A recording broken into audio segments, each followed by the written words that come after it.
Our next lesson is generating polynomials. So for the opening exercise, Gisela computed 342 times 23 as follows, and you see the diagram below. Can you explain what she is doing? What is her final answer? So at this time, I'd like you to pause the video and try the opening exercise on your own. Once you have done that, please resume the video to go over the answers with me.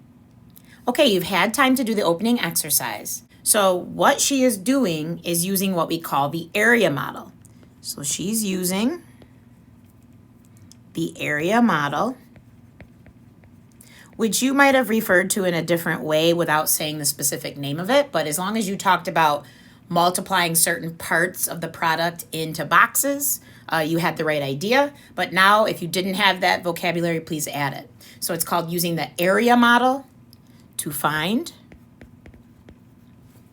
the product. So this is for our multiplication of 342 times 23. And then it said, what is the final answer? Well, you were doing 342 times 23 for a final answer of 7,866, which you can see how you're getting that from taking all of these values and adding them up. So that leads us into how we're going to be multiplying polynomials in this chapter. Part 1 says, using the same geometric diagram as Gisela, let's compute the following products. So we want to use the area model, and when you set up the boxes, you want to think about the size of the polynomials you're working with in order to know how many boxes are needed. So 4x plus 2 is a binomial, so that's 2 terms. 2x plus 3 is a binomial, that's 2 terms. So we are setting up a 2 by 2 grid to do this multiplication. So I'm going to make a box, 2 by 2. Now it does not matter which polynomial you put on the left and which polynomial you put on the right. Order doesn't matter for multiplication. So I'm going to take the 4x and the positive 2 and put it along the top, and then the 2x and the positive 3 and put it along the side. And the same way Gisela multiplied in those boxes, we will now do the same thing. So 2x times 4x is what's touching this first box. 2 times 4 is 8. X times x is x squared. Then you would have 2x and 2. 2x times 2 would be 4x, positive 4x. Then you would have 3 times 4x, which would be positive 12x, and then 3 times 2, which is positive 6. So the next thing we're going to do is actually write that out. So we end up with 8x squared plus 4x, and I'm just writing it down like you read a book, left to right and then left to right again, plus 12x plus 6. However, this expression is not in simplest form. The middle terms are like terms, and I can combine them. So 8x squared plus 16x plus 6 is our final response. All right, let's look at number 2. This time we have a trinomial, 2x squared plus 10x plus 1 times a binomial, which is x minus 1. So we need to create a 2 by 3 box, or 3 by 2. It doesn't matter how you draw it. I'm going to draw it the long and skinny way, split this in half, and cut this into 3 parts. So now my x minus 1 has to be over here this time because that's the binomial side. And then my 2x squared plus 10x plus 1 will be along the top.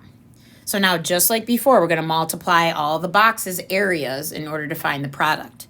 So 2x squared times x would be 2x cubed. 10x times x is plus 10x squared. 1 times x is plus 1x or x. Negative 1 times 2x squared would be negative 2x squared. Negative 1 times 10x is negative 10x. And negative 1 times positive 1 is negative 1. So then we would write all those down left to right. 2x cubed plus 10x squared plus x minus 2x squared minus 10x minus 1. Now, just like before, we have to make sure it's in simplified form, combining all like terms that we have. So I see x squared's here that I need to combine, and x is here that I need to combine. So that creates 2x cubed. 10x squared take away 2x squared would be plus 8x squared.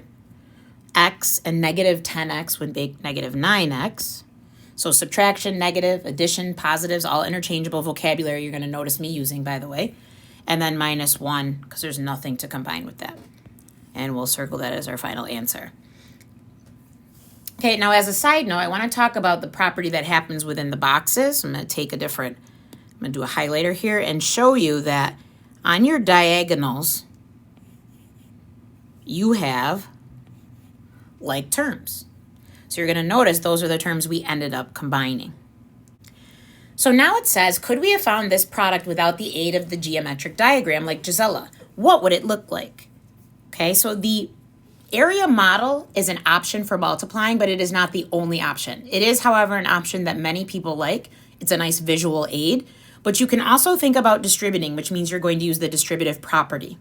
So I'm going to start out with 3x squared since it's the first term in this first polynomial, and I'm going to multiply that by both things in the other polynomial. So that means I'm going to do 3x squared times 2x, and then I'm going to do 3x squared times 1. Then we're going to have to do the same thing with the next term, x. X is going to get multiplied by 2x, and x is going to get multiplied by 1. So x times 2x, and x times 1. Then I'm going to have to do the same thing for the minus 1, or the negative 1. Negative 1 times 2x, and negative 1 times 1. So negative 1 times 2x and negative 1 times 1. Okay, now this step I just did, I wouldn't expect to see you do when you use the distributive property in a problem, but these are your notes and I want you to understand what I did in each part. I would think you would jump right into the next section that I'm going to start here. 3x squared times 2x would just be 6x cubed. Then 3x squared times 1 would be positive 3x.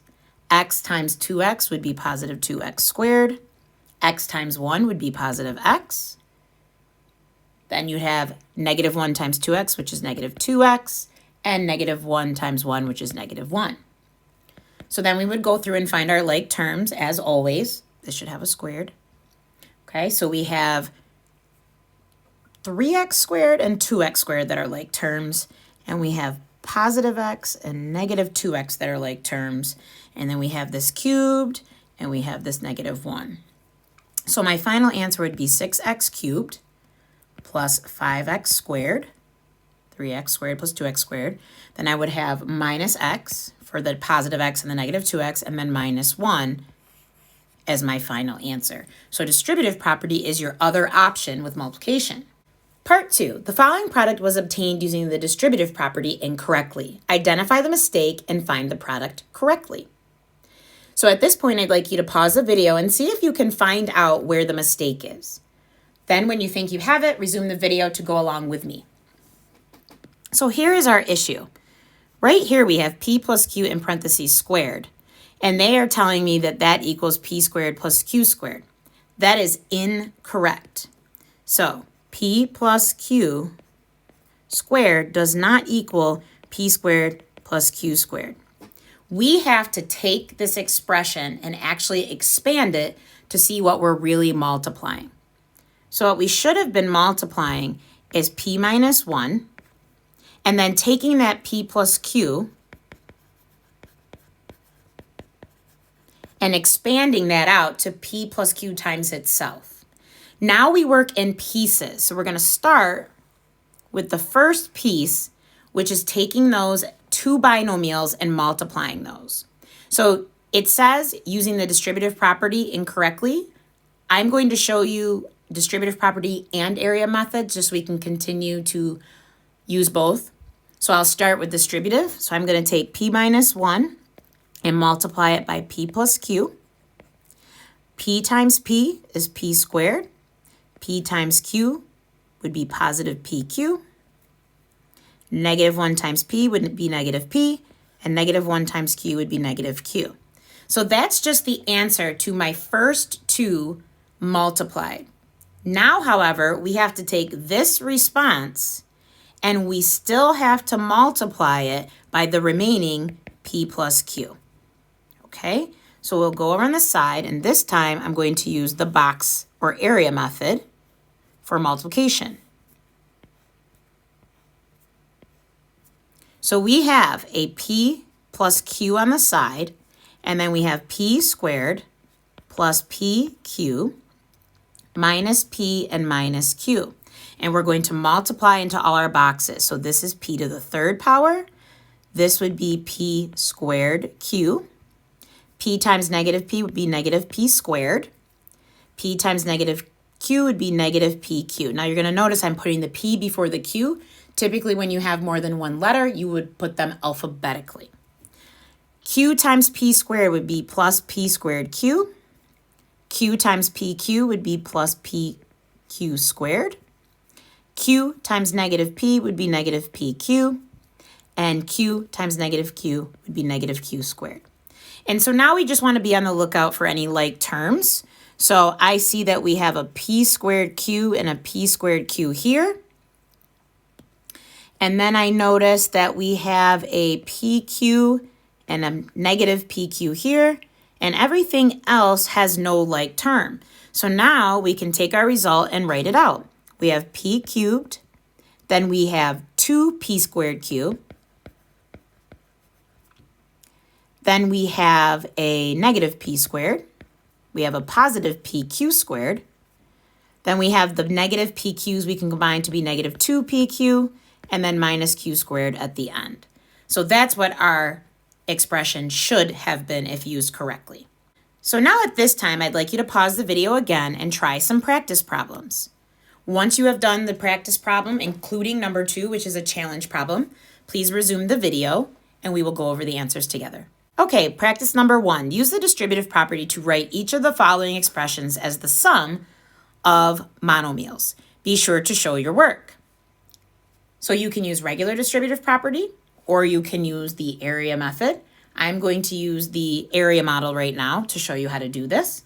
So I'm going to take and make a 3 by 3 block.